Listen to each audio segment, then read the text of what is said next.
ఒక సబ్జెక్టు ఈ మధ్యకాలంలోనే చంద్రబాబు నాయుడు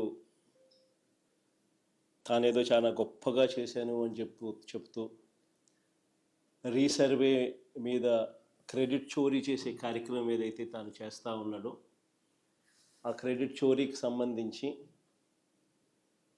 తాను చెప్తా ఉన్న అవాస్తవాలు అబద్ధాలు ఏ స్థాయిలో ఉన్నాయి అన్నవి ఒక విషయంగా ఎక్స్ప్లెయిన్ చేస్తాను.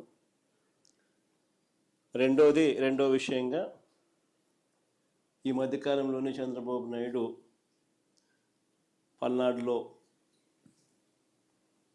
ఎంత దారుణంగా ఒక సామాన్యుడిని, ఒక దళితుడిని, ఒక పేదవాడిని, మా వైఎస్ఆర్సిపి కార్యకర్తను ఎంత దారుణంగా తాను చంపించే పాత్ర పోషించాడు అన్న విషయం నిజంగా సమాజంలో ఉన్న వ్యక్తులు ఎవరైనా కూడా సివిలైజ్డ్ సొసైటీలో ఉన్న వాళ్ళు సిగ్గుతో తల వంచుకోవాల్సిన అంశం ఇది.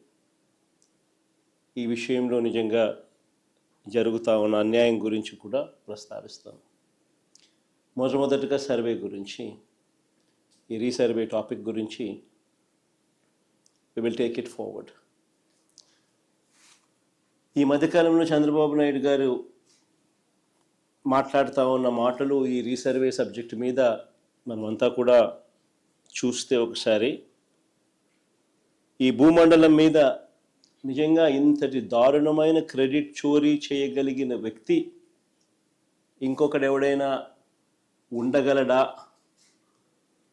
అని అనిపించేట్టుగా చంద్రబాబు నాయుడు గారు మాట్లాడుతూ ఉన్నారు. ఊసరి వెళ్ళి కూడా చంద్రబాబు నాయుడును చూసి బహుశా సిగ్గుపడుతుందేమో. అంతటి దారుణమైన మోసాలు, అంతటి దారుణమైన అబద్ధాలు. నేను సూటిగా చంద్రబాబు నాయుడు గారిని అడుగుతా ఉన్నాను, మీ ద్వారా ప్రజలందరి తరపున అడుగుతా ఉన్నా. అయ్యా, 4 సార్లు సీఎం అని చెప్పి చెప్పుకునే ఈ పెద్ద మనిషి చంద్రబాబు నాయుడు, నేను అడుగుతా ఉన్నా, భూముల రీసర్వే చేయాలన్న కనీస ఆలోచన అయినా కూడా నీకు ఎప్పుడైనా గతంలో వచ్చిందా అని? కనీసం ఆలోచన అయినా నీకు గతంలో ఎప్పుడైనా వచ్చిందా అని? ప్రజలు ఇబ్బందుల్లో ఉన్నారు, రైతన్నలు ఇబ్బందుల్లో ఉన్నారు, రకరకాల సమస్యలు ఎదుర్కొంటా ఉన్నారు. భూ సమస్యల మీద, వారి సమస్యల మీద కనీసం నీకు ఎప్పుడైనా రీసర్వే చేయించి వాళ్ళ సమస్యలన్నీ తీర్చాలి అని చెప్పి కనీసం నీకు ఏ రోజైనా ఆలోచన అయినా వచ్చిందా చంద్రబాబు గతంలో అని అడుగుతా ఉన్నా. ఈరోజు క్రెడిట్ చోరీ తీసుకుంటూ తాను మాట్లాడుతూ ఉన్న మాటలకు నిజంగా ఈ పెద్ద మనిషి సిగ్గుపడాలి. అసలు భూముల రీసర్వేకి మూలం ఎక్కడి నుంచి వచ్చిందో తెలుసా? ఇది మూలం ఎక్కడి నుంచి పుట్టుకొచ్చింది అంటే 2019 కన్నా ముందు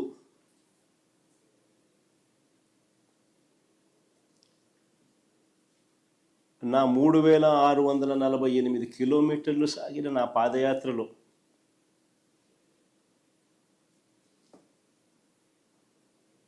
మార్గ మధ్యంలో రైతన్నలు పడతా ఉన్న అవస్థలు, ఇబ్బందులు చూసిన తర్వాత భూములకు సంబంధించి వాళ్ళ లేవనెత్తిన సమస్యల పరిష్కారం నుంచి, ఆ ఆలోచనల నుంచి, వీటికి పరిష్కారం చూపాలన్న తాపత్రయం నుంచి శాశ్వత పరిష్కారం చూపించాలన్న ఆలోచన నుంచి పుట్టుకొచ్చింది దీని మూలం. అసలు ఆ రోజుల్లో చంద్రబాబు నాయుడు గారు ముఖ్యమంత్రిగా ఉన్నారు. నా పాదయాత్ర జరుగుతూ ఉంది.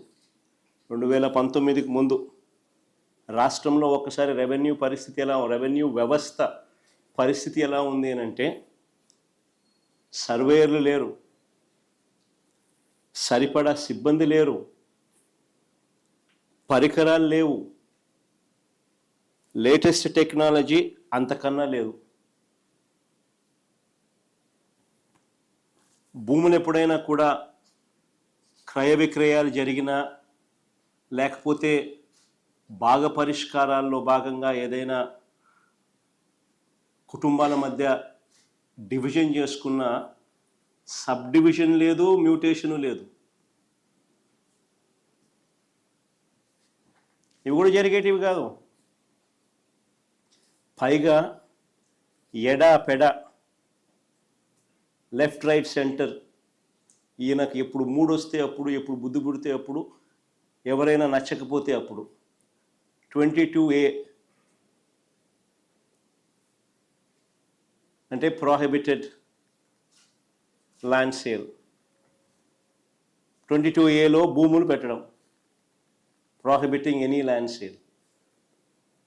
వీళ్ళకి ఇష్టం రైతులను, ప్రజలను ఇబ్బందులు పెడుతూ అవస్థలకు గురి చేస్తున్న పరిస్థితి. ఇలాంటి 1,00,000 సమస్యలకు పరిష్కారంగా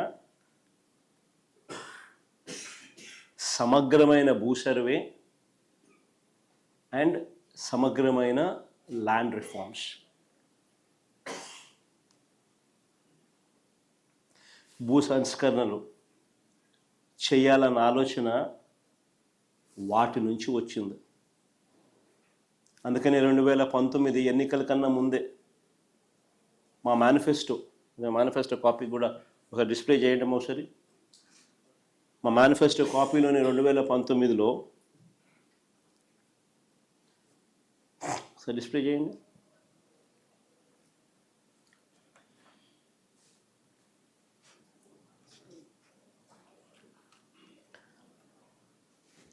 చూడండి ఒకసారి. సుపరిపాలన విషయంలో రాష్ట్రంలో భూములన్నింటినీ